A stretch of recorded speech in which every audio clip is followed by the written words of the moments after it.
Caleb, let's go straight to the Houston Rockets and that disaster they got there. James Harden, you heard rumors at first that James Harden was a little bit unhappy, but also Russell Westbrook was unhappy. And they both were saying that they wanted out. And then they said, oh, Harden wants to stay. So we're like, okay, so it's just Russ. 2 days later, we find out James Harden wants to leave, and guess where he wants to go? He wants to go to Brooklyn or Philadelphia. So, Caleb, what the hell is going on in Houston? Well, with the pandemic and everything, I think they had to close down the strip clubs, and that's why Harden's unhappy.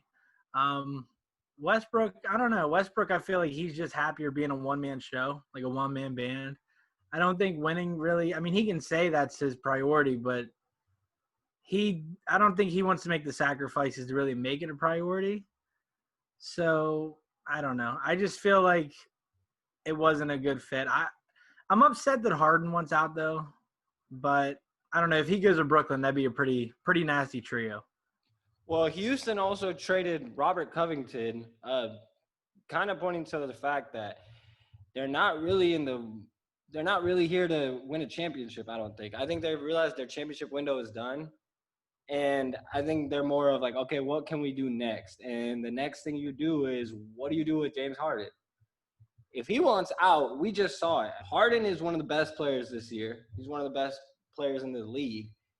If you trade a player like that, you're going to get a boatload. And I'm talking about a boatload of young players, picks, pretty much everything. And that's something that's definitely interesting to Houston, given the fact that their owner is actually – perceived to be broke, whatever that means for an owner. But man, that's interesting. I really want to see what they do with that. What do you think about John Wall for Russell Westbrook? That's probably the most, like, have y'all seen that Spider-Man meme where he's just pointing at each other? That's what I see. Because what are you doing trading John Wall for Russell Westbrook? That's like, okay, I'm going to go to the gym today and I'm going to work out for an hour, and then I'm going to go to McDonald's and have the J Balvin meal and the Travis Scott meal.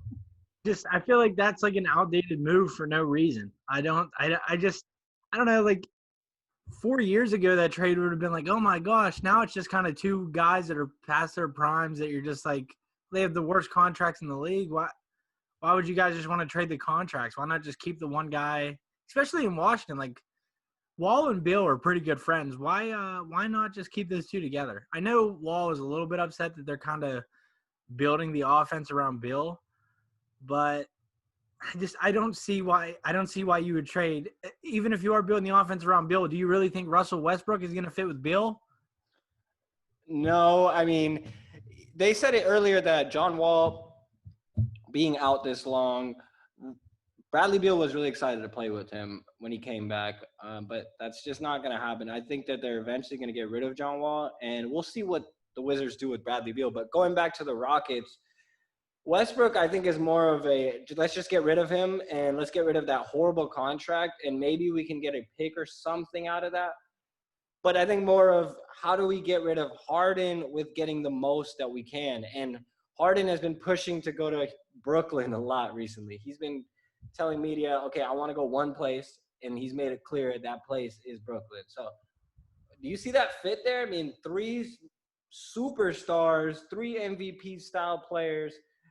Do you see them winning a championship, especially with Steve Nash coaching? Man, that's a lot of egos.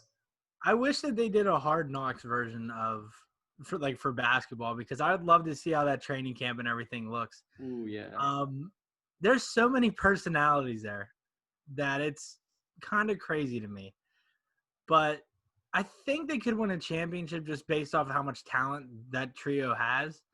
But that locker room would be insane. If they could just put it aside for a year, they could easily win a championship. If they could just all put it aside and just say, we're going to work together, we're going to figure this out, they could win one. But if they don't put aside egos, there's going to be about like 35 egos in that locker room between the assistant coaches, the head coach, the roster. It's going to be something. Well, they just traded for Landry Shamet too. Brooklyn did. Yes, they just traded for Shamet. So They got another shooter, but I think at the same time, you got to realize when you have three superstars, there's only one ball. Yeah. We saw it in Miami. It worked, but it did take 2 years. And we usually see with super teams, it takes more than a year for them to even get to that championship level. But even with Brooklyn, that's just so tough because that's three superstars that are going to be demanding the ball. When it comes down to it, I know people overrate this stuff. Oh, who's going to take the last shot? I mean, that to me, Yeah. that's the most overblown stuff because it's like, man, if I have 10 players that can hit that last shot, I want all 10 on my team. I'm not worried about who's going to take it and worried about, oh, this player's going to be upset. No, if you win the game, you win the game. If you lose the game, so what? You move on. And that's just going to be a tough situation.